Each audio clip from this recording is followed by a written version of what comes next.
A member of the Ukrainian National Guard fires a D-30 howitzer towards Russian troops, amid Russia's attack on Ukraine, in Kharkiv region, Ukraine October 5, 2022, Reuters. President Volodymyr Zelensky said Ukrainian forces have retaken more settlements in Kherson, one of the partially Russian-occupied southern regions that Moscow claims to have annexed. With Russian forces retreating from front lines in the south and east, Zelensky said in a late-night video address on Wednesday that Novovoskresensk, Novorihovka, and Petropavlivka to the northeast of Kherson City had been liberated. At the United Nations, Russia is lobbying for a secret ballot instead of a public vote when the 193-member UN General Assembly next week considers whether to condemn Moscow's move to annex Donetsk and Luhansk in the east and Kherson and Zaporizhia in the south after staging referendums in the provinces.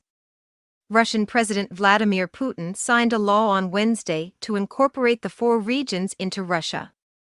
Ukraine says it will never accept an illegal seizure of its territory by force. Kyiv and the West said the referendums were rigged votes held at gunpoint.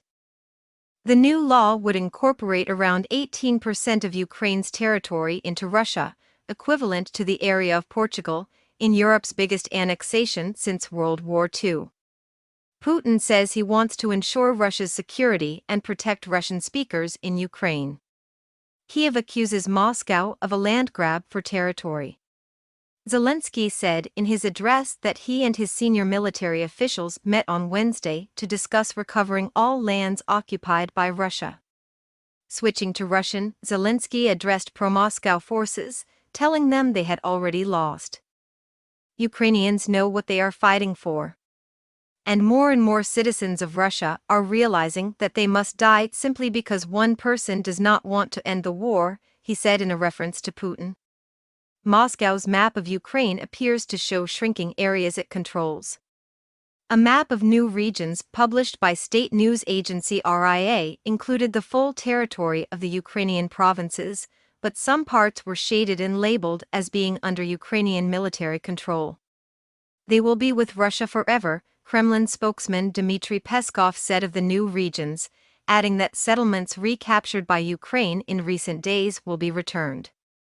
Ukrainian forces have recaptured thousands of square miles of territory since the start of September, including dozens of settlements in just the past few days.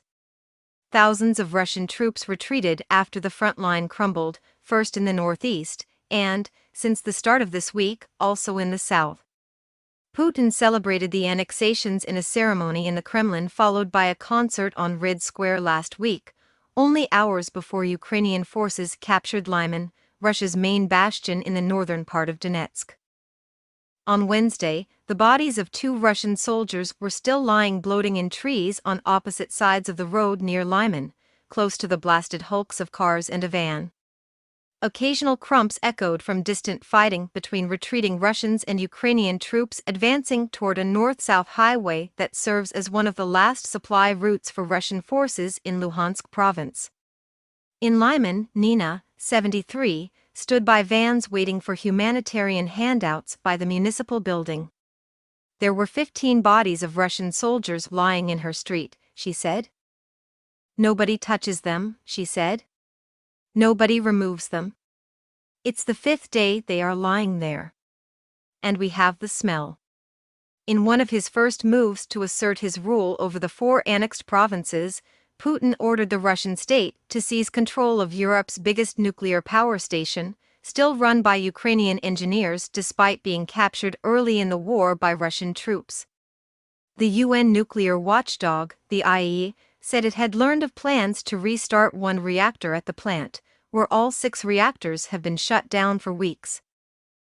The Zaporizhia power station is located right on the front line, on a Russian-controlled bank of a giant reservoir with Ukrainian forces on the opposite bank, and both sides have warned of the danger of a nuclear disaster from fighting near it. In recent days, Russia detained the Ukrainian manager in charge of the plant. He has since been released but will not return to work. The head of Ukraine's state nuclear energy company Energoatom, Petro Kotin, said he was now taking charge of the plant and urged workers not to sign any documents with its Russian occupiers. Kyiv has long accused Moscow of planning to switch the plant from Ukraine's power grid to Russia's, a move it says would heighten the risk of an accident. IAEA head Rafael Grossi, who is due to visit Kyiv and Moscow this week, posted on Twitter a picture of himself boarding a train for Kyiv and said negotiations on a safe zone around the plant were more important than ever. Putin, in televised comments, said he had signed a decree making corrections to the partial mobilization he announced on September 21. The decree would defer conscription for additional categories of students.